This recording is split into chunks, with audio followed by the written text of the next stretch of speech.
المرأة بالعرس مركبة تركيب، يعني الواحد في الصبح بيطلع فيها والعوام هي.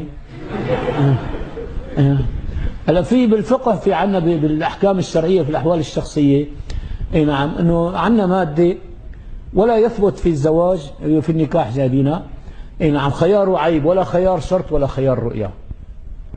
خيار العيب اذا انسان تزوج انسانه يوم ليله الدخله فاتوا وياه على الغرفه، ملا قامت البروكه علقتها، قامت طقم اسنانها حطتهم بقلب كاسه، قامت هدول اللي بعيونهم حطتهم بقلب طاسه هيك، بعدين فتلت ايدها طلعت ايدها قلغوز، نط من الشباك مرتك رجع.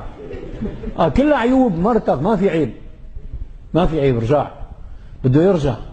لا يثبت في الزواج خيار عيب ولا خيار شرط.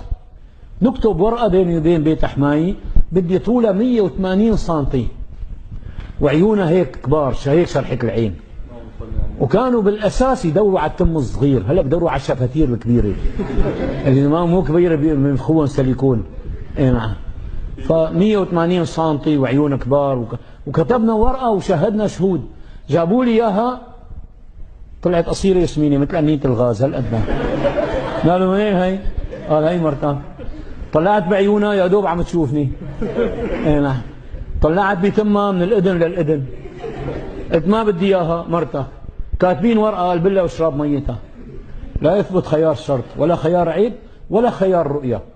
هلا الانسان لما بيخطب بده يشوفها. شو قال النبي عليه الصلاه والسلام المغيرة بن شعبه؟ انظر اليها فانه احرى ان يؤدي ما بينكما. فالانسان بده يشوف خطيبته، لازم اذا بده يشوفها يعملوا غاره عليه.